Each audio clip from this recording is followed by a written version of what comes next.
certainly makes sense that, you know, you have a hammer in search of a nail, so you have more hammers. My question is, why are they becoming more lethal? Do we have an epidemic of rioting seniors with shotguns that you need special agents at the Social Security Administration with guns? You've got an escalation issue, because once you get hollow point bullets, then anybody that they're going to be coming after is going to be defending themselves against that, and then you're going to have to start buying armor-piercing rounds. And but against what? You keep stepping it up, which is one of the big problems with the bullets that we're buying. But you know, the question of whom, it's like, let's say that somebody in the Small Business Administration does need, that they do need to go arrest somebody, and you want to protect your officers going to do the arresting. Then you bring the FBI in, as Buck was mentioning, or you bring the local police, local and state police. I'm not saying these laws. Yeah, and actually, I know you take fish and wildlife laws, for example, very seriously, as you should, because it determines the economy in certain states.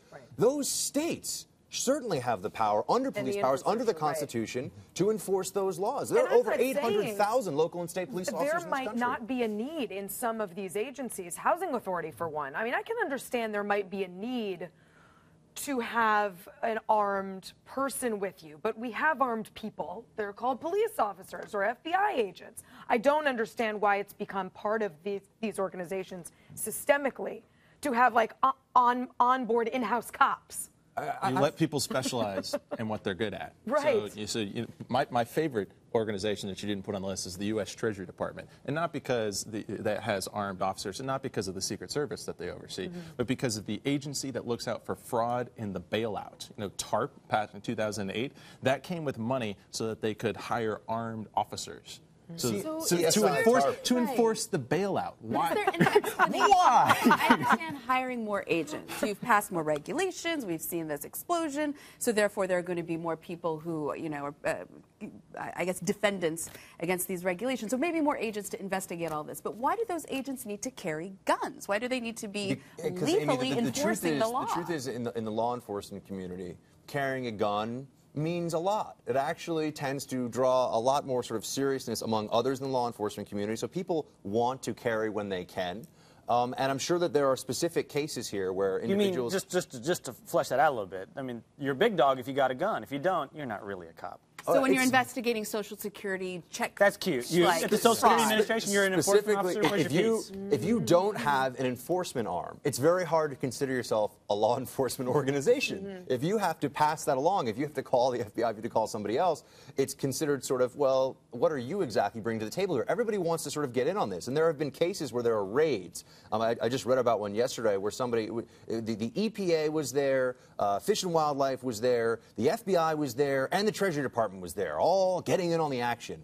I would think that one person could figure out if the pelts that were being sold here were some kind of a violation of federal law. You don't need all these agencies in some kind of coordination, but they need to justify to their higher-ups the spending, the tax dollars, the money that's coming from all of you to pay those salaries, to pay for the buildings, to pay for the, the vehicles, the cars, everything else. And that's where we are now. And I just think that it also undermines federalism, which, again, as we go to our limited government concepts here, as we talk about what the Romney-Ryan ticket will be pushing forward, I think that states should be sort of incubators of their own police. I mean, they should actually be involved in their police powers without the federal government overreaching and telling them what to do all the time, which is where we are now. So to clarify, the agencies, their defense of having all of these armed agents knocking on an 82-year-old's door because they might have, I don't know, fraudulently kited a Social Security check or something, is in order to enforce these regulations, we need our guys armed. Well, it's the old adage. It's better to have one and not need it than to need one and not have it. And it depends. And, different organizations. I mean, if you're talking about, for example, Fish and Wildlife, if you're going after poachers, they tend to be armed, and it's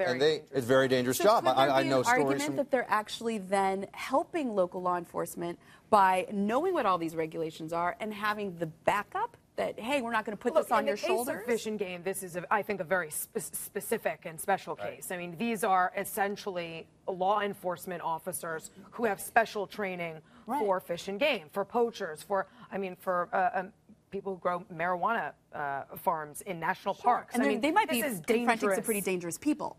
And they're essentially cops.